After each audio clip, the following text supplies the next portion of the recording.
अस्सलाम वालेकुम। जी आज हम नाइन्थ केमिस्ट्री का चैप्टर 1 उसका सेकंड पार्ट देखते हैं। और आज जहां से हम स्टार्ट करने जा रहे हैं उस टॉपिक का नाम है atomic mass unit. Atomic mass unit या स्टार्ट में इसे आप रिलेटिव एटॉमिक मास भी कह सकते हैं। रिलेटिव एटॉमिक मास,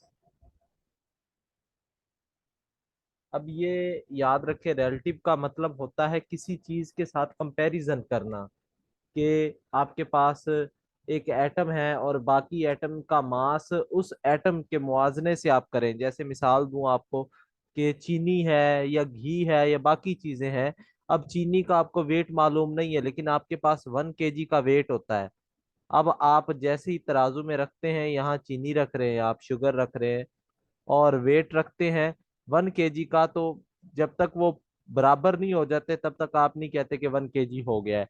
तो ये होता है रिलेटिव मास डिटर्मिनेशन, कि एक चीज का दूसरी चीज के जरिए कंपैरिजन करके मास मालूम करना रिलेटिव एटॉमिक मास कहलाता है। अब याद रखिए, एटम का जो मास होता है, अब एक ये फुल स्टॉप लगा रहा हूं, इसमें भी 2 मिलियन प्लस जो होते हैं वो एटम होते हैं।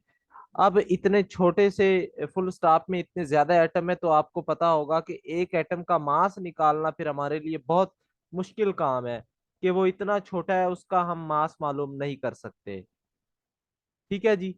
तो हमने क्या किया, फिर हमने एक यूनिट मुतारफ करवा दिया, जो कि हमने कहा कि ये AMU है। और AMU जो होता है ये एक एटम के मास को रिप्रेजेंट करता है। याद रखना है आपने, ये बहुत इंपॉर्टेंट बात है कि ये एक एटम के मास को रिप्रेजेंट करता है AMU जो होता है। और इसको एटॉमिक मास यूनिट बोलते हैं। सबसे पहले जो था हमारे पास स्टैंडर्ड था वो हाइड्रोजन था। हम हाइड्रोजन के जरिए बाकी जो एटम थे उनका कंपैरिजन करते थे। लेकिन अगर आपको बताऊं कि हाइड्रोजन जो है इसका मास जो होता है 1.008 AMU होता है। अब इसका मास जो है ये फ्रैक्शंस में है, इसके बाद पॉइंट्स में इसका मास चला जाता है 1 के बाद। तो इसलिए ये कोई इफेक्टिव नहीं था, तो हमने हाइड्रोजन के जरिए कंपैरिजन करना छोड़ दिया क्योंकि कैलकुलेशन डिफिकल्ट हो जाती थी। इसके बाद हमारे पास जो स्टैंडर्ड लिया हमने वो लिया कार्बन 12 को। कार्बन 12 को हमने एज अ स्टैंडर्ड लिया। और अब बाकी जितने भी एटम हैं हम उनका मास कार्बन 12 के जरिए मालूम करते हैं। ठीक है। और याद रखे, जो एक AMU है वो इक्वल होता है मास ऑफ 1 हाइड्रोजन के। मास ऑफ 1 हाइड्रोजन कैसे सर 1 हाइड्रोजन के मास के इक्वल है, ये मैं आपको बता दूं। देखिए, 1 ग्राम जो हाइड्रोजन होते हैं ना, आपको आगे ये बात पता चलेगी, वो उनमें 6.02 10 raised to power 23 एटम्स होते हैं। मैंने आपको बताया कि एक फुल स्टॉप में 2 मिलियन के करीब एटम है।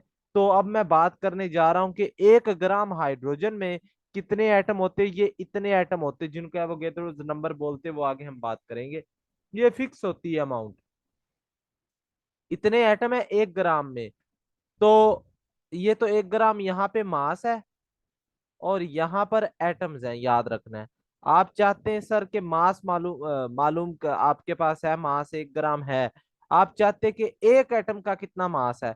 तो अगर मैं दोनों तरफ 6.02 10 raised to power 23 से डिवाइड कर दूं, 10 raised to power 23 से दोनों तरफ हमने डिवाइड कर दिया, तो ये इससे कैंसिल हो गया। और पीछे कितने एटम बच गए सर, एक एटम बच गया। एक एटम बच गया क्योंकि ये इतने एटम कैंसिल हो गए। अब यहाँ पर क्या है, एक को आप डिवाइड कर रहे हैं 6.02 10 raised to power 23 से, और ये ग्राम, यानी एक एटम का मास ग्राम में आपको पता चल जाएगा। अब इसको डिवाइड करते तो ये एक जो निकल कर आता है एक एटम का मास, वो होता है 1.66 10 raised to power -24 ग्राम, जो कि मास होता है एक हाइड्रोजन एटम का। ये एक हाइड्रोजन एटम का मास है सर, इतना कम होता है, माइनस में पावर है। और आप इसको लिखने में आपके लिए प्रॉब्लम होती है, तो हम इसको कह देते कि ये एक AMU है। हम इसको मजीद शार्ट कर देते कि ये एक हाइड्रोजन का मास जो होता है वो 1 AMU के इक्वल होता है तकरीबन। तो हम कह सकते हैं कि 1 AMU is equal to 1.66 10 raised to power 24 -24 ग्राम। ये इतना छोटा यूनिट होता है, इसको हमने AMU बोल दिया जी। अब हम बनिस्बत इसके कि ये पूरी वैल्यू लिखे, हम जस्ट वहां पे AMU लिख देंगे तो ये काम हमारा आसान हो गया है। अब मास का कंपैरिजन कैसे करते हैं वो हम देखते हैं। और अगर मैं आपको बताऊं कि एक AMU इक्वल किसके होता है, ये तो एक किसकी वैल्यू है। अगर कार्बन के लिहाज से हम देखें एक AMU किसके इक्वल होता है, तो याद रखें एक AMU जो होता है वो 1/12 part of mass of one carbon 12 atom के इक्वल होता है। सर क्या मुराद है, मैं आपको बहुत आसान तरीके से समझाता हूँ। आपने ना ये देखा होगा कि ये एक राड है मेरे पास, अगर मैं इसके 3 हिस्से कर दूं, 1 2 3, और अगर आप एक हिस्सा इसका बताना चाहेंगे तो आप क्या लिखेंगे, टोटल पार्ट कितने, 3। और अगर मैं इसको बताऊं तो हम लिख सकते हैं कि ये 1/3 पार्ट है, इसका 1/3 है ये। अगर 2 को ले लूंगा तो मैं कहूंगा 2/3 पार्ट है ये। ठीक है, तो इस तरह से हम लिख रहे होते हैं, 2/3 1/3। अब मैं आपको सिंपल बात बताऊं कि कार्बन जो होता है 12, उसके एक एटम का मास होता है, कार्बन 12 का एटम जो है उसका मास होता है 12 AMU। 12 AMU होता है एक कार्बन एटम के मास को हम 12 AMU से रिप्रेजेंट करते हैं। सिंपल सी बात है। तो अगर मैं इसी कार्बन के 12 हिस्से कर दूं सर, ऐसे कर दूं मैं 12 हिस्से, 1 2 3 4 5 6 7 8 9 10 11 12, ये 12 हिस्से कर दिए मैंने इसके। तो अब हर एक हिस्सा इसका किसके इक्वल होगा सर, मैं इसको ऐसे लिख सकता हूं कि हर एक हिस्सा इसका 1 AMU के इक्वल होगा, क्योंकि कार्बन का टोटल मास कितना है 12। तो 12 हिस्से कर दिए मैंने, तो 12 हिस्से सब 1 1 AMU के इक्वल होंगे।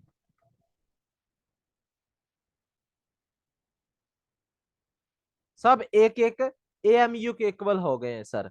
तो अब मैंने किसी भी चीज का मास मालूम करना है, लाइक मैं चाहता हूं हाइड्रोजन का मास मालूम करूं, तो एक जगह पे मैं हाइड्रोजन रख लिया, मैंने इस तराजू में हाइड्रोजन रख लिया लाइक, और यहाँ पे मैंने अभी कार्बन का एक हिस्सा डाला है, 1 AMU डाला है, तो ये मास जो था वो बराबर हो गया। तो मुझे मालूम हो गया कि हाइड्रोजन का जो मास है वो 1 AMU है।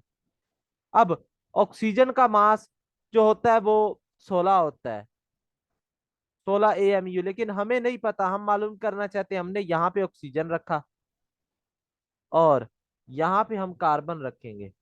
पहले मैंने 1 AMU रखा, कुछ नहीं बना, फिर दूसरा AMU, तीसरा, फिर मैंने 12 AMU रख दिए, अभी भी मास ऑक्सीजन का ज्यादा है, फिर मैंने 4 AMU इसमें और ऐड कर दिए, तो मुझे पता चला ये बराबर हो गए। तो इस तरह से मुझे आइडिया हो गया कि ऑक्सीजन का जो मास है वो 16 AMU होता है।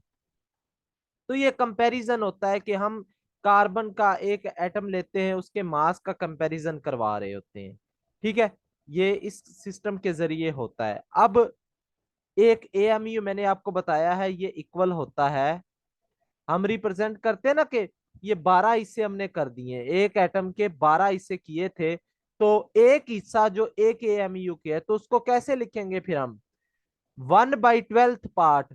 हम ऐसे लिखेंगे कि एक AMU बता रहा है कि अगर मैं सिर्फ इस हिस्से को लूंगा तो टोटल से डिवाइड करना पड़ेगा। जैसे मैं राड लेता था, 1 2 3 पार्ट इसके करता था, तो एक पार्ट, दूसरा पार्ट, तीसरा पार्ट, हम एक पार्ट को बताना चाहते तो मैं इसको 1 लिखूंगा ऊपर और टोटल से डिवाइड करते थे 1/3।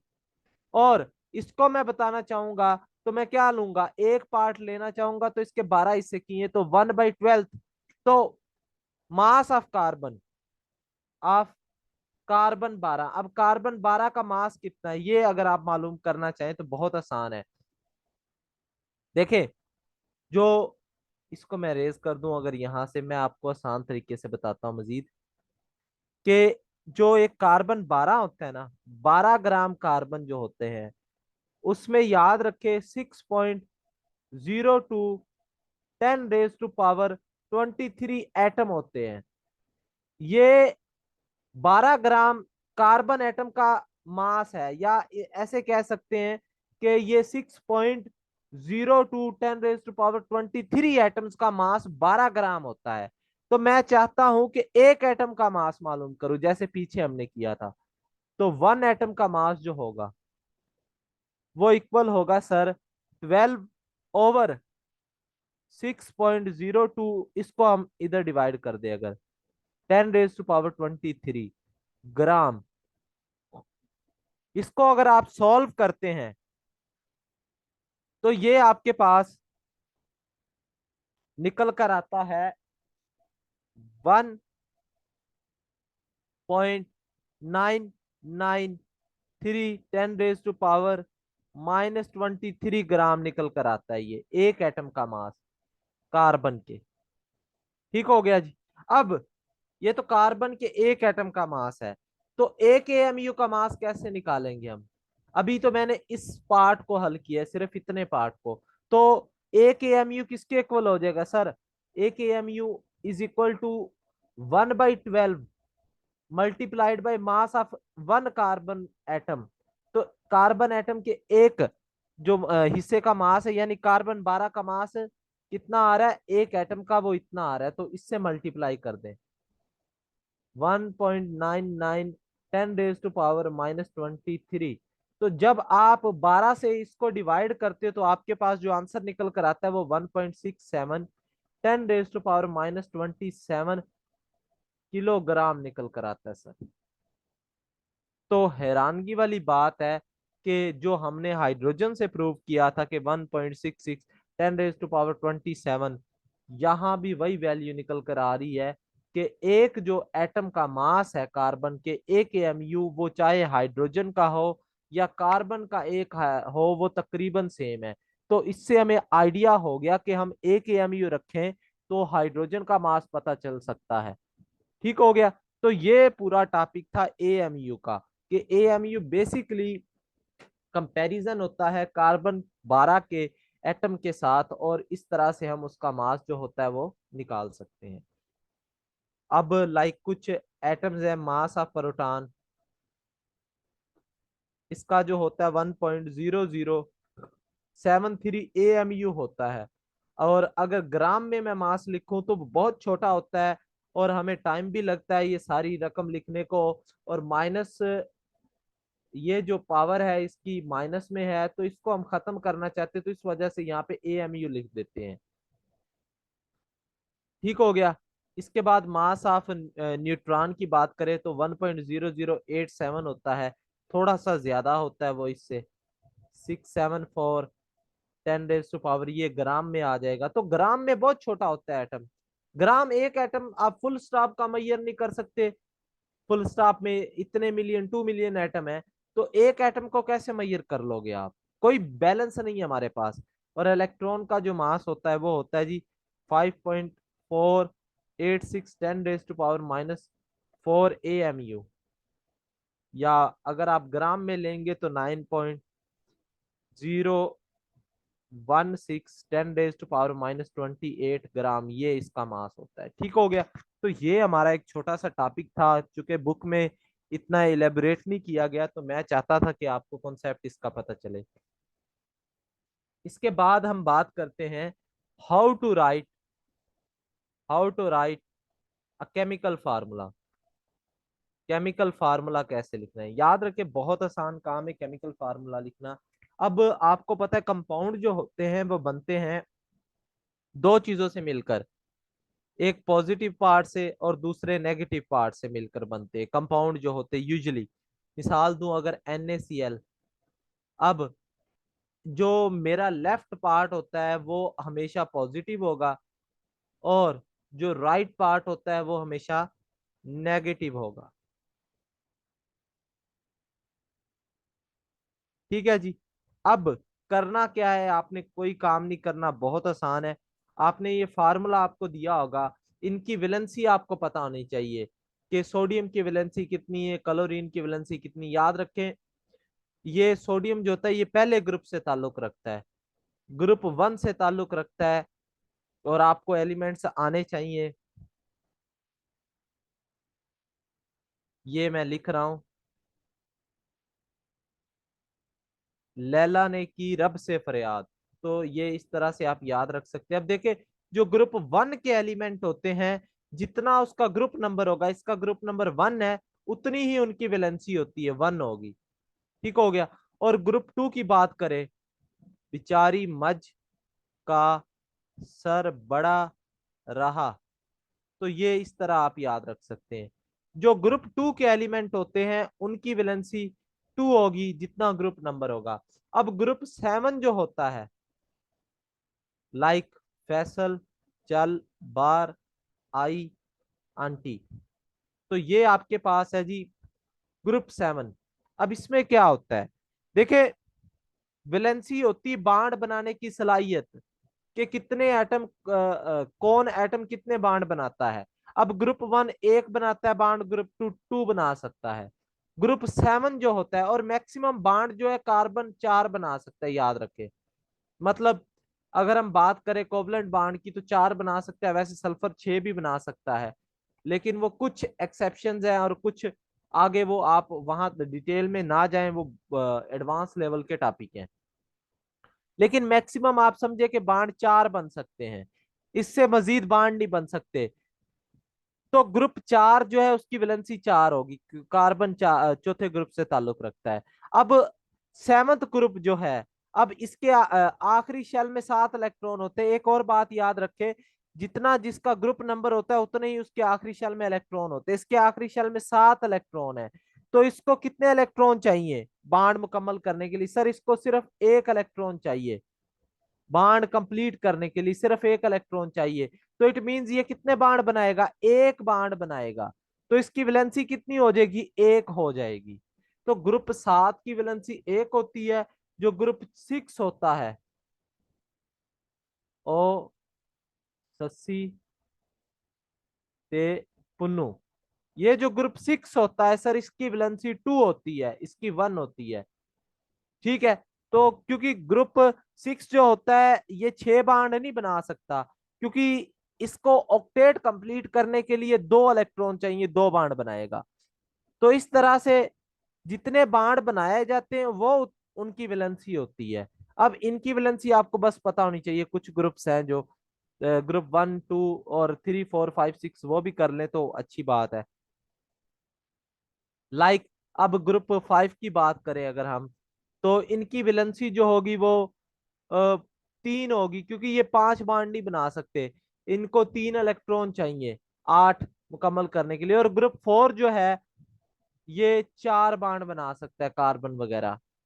तो इनकी वैलेंसी चार हम कह सकते हैं। तो बस ये काम था, इतना सा ये आपने याद रखना है, वैलेंसी आपको याद हो जाएगी। अब पीरियोडिक टेबल ओपन करें, ग्रुप वन से आठ तक की वैलेंसी, और ग्रुप जो जीरो होता है या ग्रुप एट होता है, उसकी वैलेंसी जीरो होती है, क्योंकि वो कोई बांड नहीं बनाता, वो स्टेबल होते हैं। स्टेबल चीज जो होती है, वो रिएक्शन में हिस्सा नहीं लेती।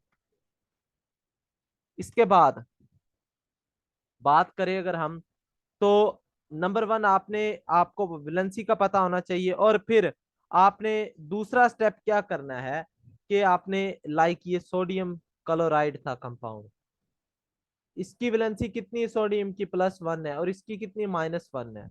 अब इनकी वैलेंसी आपने कार्नर के ऊपर लिख देनी है। ये जैसे मैंने लिखी है ना, ये इसके ऊपर लिख दी, ये इसके ऊपर लिख दी है। ठीक हो गया। इनकी वैलेंसी आपने साइन के साथ लिख देनी है। अब तीसरा काम करना है कि इनकी वैलेंसी को क्रॉस एक्सचेंज कर लेना है।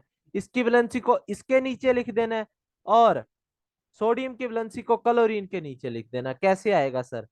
Na, बगैर सिंबल के लिखना है, बगैर सिंबल के, वन, और Cl1। तो जब वन वन हो तो हम नहीं लिखते, तो ऐसे आ जाएगा NaCl, तो ये फार्मूला लिखा जाएगा। अब लाइक कैल्शियम और क्लोरीन, इनका आप रिएक्शन करवाते हो, याद रखे कैल्शियम दो बांड बना सकता है, क्योंकि कैल्शियम जो होता है वो दूसरे ग्रुप से ताल्लुक रखता है। बेचारी मज का सर बड़ा रहा, इस ग्रुप से ताल्लुक रखता है। तो कैल्शियम दो बांड बना सकता है, तो इट मींस क्लोरीन के दो एटम लगेंगे ताकि इसके दो बांड पूरे हों। तो ये जो फार्मूला अब आपने लिखना है, कैसे लिखेंगे? आपको कंपाउंड बनाना है, तो सर कैल्शियम जो होता है इसकी वैलेंसी कितनी है? +2, ऊपर लिख दी। और क्लोरीन की आपको पता है कितनी? -1। ठीक है, क्योंकि ये एक जो होता है वो बाण बना सकता है और एक इलेक्ट्रॉन ले सकता है, इसलिए इसके ऊपर माइनस चार्ज आ जाता है। ठीक है, अब सर इसकी वैलेंसी को इसके नीचे लिख दो, इसकी वैलेंसी को इसके नीचे, बगैर इलामत के, सिंबल के बगैर। कैल्शियम के नीचे 1 आ गया और क्लोरीन के नीचे 2। अब 1 को नहीं हम रिप्रेजेंट कर रहे होते, तो कैल्शियम क्लोराइड ये लिख देंगे। बस ये फार्मूला लिखने का तरीकेकार है किसी भी कंपाउंड को। तो ये आप रिएक्शन लिख सकते हैं। अगर आपको वैलेंसी पता है ना, तो आप किसी भी कंपाउंड का रिएक्शन है उसका फार्मूला आपको ऐसे दिया हो तो आप वो प्रोडक्ट कंप्लीट कर सकते हो वो इस तरह से। लाइक अगर मैं एक और मिसाल दूं, AlF। अब इसको आपने लिखना है सर, एल्युमिनियम तीसरे ग्रुप से ताल्लुक रखता है, इसकी वैलेंसी 3 है। और फ्लोरीन जो है ये आपका जो है वो 7वें ग्रुप से ताल्लुक रखता है, तो ये एक बांड बना सकता है। तो एल्यूमिनियम जो है इसकी आपके पास वैलेंसी आ गई 3, +3 है, क्योंकि ये 3 इलेक्ट्रॉन दे सकता है, जबकि फ्लोरीन है ये गेन कर सकता है 1 इलेक्ट्रॉन। अब इसको इसके नीचे लिख दे और इसको इसके नीचे, तो ये आपके पास AlF3 बन जाएगा। ये रिएक्शन होके कंपाउंड बन जाएगा। ठीक हो गया जी। तो इस तरह से आपने वैलेंसी लिखनी है। अब एक ऐसा होता है कि बाज़ औक़ात कॉम्बिनेशन ऑफ एटम्स होते हैं कि मोर देन 1 एटम मिलकर एक आयन बनाते हैं, लाइक ऐसे SO4-2, PO4-3, इसको फास्फेट कहते हैं। फास्फेट इसको सल्फेट बोलते हैं। तो ऐसा भी होता है बाज़ औक़ात के कॉम्बिनेशन ऑफ एटम्स मिलकर एक आयन बनाते हैं। तो ऐसे केस में अगर आप कोई कंपाउंड बनाना चाहें, लाइक आपको क्या है, कैल्शियम और इसका रिएक्शन करवा दें सल्फेट का। आपको पता है कैल्शियम की वैलेंसी कितनी है? +2 है। और सल्फेट की वैलेंसी ये गिवन है -2 है। तो इसको इसके नीचे लिखें, इसको इसके। जब वैलेंसी सेम हो ना तो वो कैंसिल हो जाती है, इसको इसको कैंसिल कर देगा। तो हम लिख देंगे कैल्शियम सल्फेट, बस ये काम लिख देंगे। ठीक है। और अगर वैलेंसी कैंसिल ना हो रही हो, लाइक कैल्शियम और फास्फेट, इसकी -3 होती है, इसकी +2 है, इसको इसके नीचे लिखें और इसको इसके नीचे, तो ये आ जाएगा कैल्शियम। अब यहाँ 3 आएगा तो ब्रैकेट लगा देनी है। जब कॉम्बिनेशन ऑफ एटम्स हों और मिलकर आयन बना रहे हो, तो वैलेंसी कैंसिल ना हो रही तो ब्रैकेट लगा के जो नेगेटिव पार्ट होता है उसको ब्रैकेट के अंदर लिख देते हैं। तो ये सारा काम था, फार्मूला कैसे लिखना है। आई थिंक आपको ये बातें समझ आई होंगी। तो आज का लेक्चर हम यहीं पे एंड करते हैं। इंशाल्लाह मिलते हैं इसके अगले पार्ट के साथ। अगर आपको ये वीडियो अच्छी लगी है तो आप हमारे चैनल को सब्सक्राइब कर सकते हैं। बहुत शुक्रिया जी। अल्लाह हाफिज।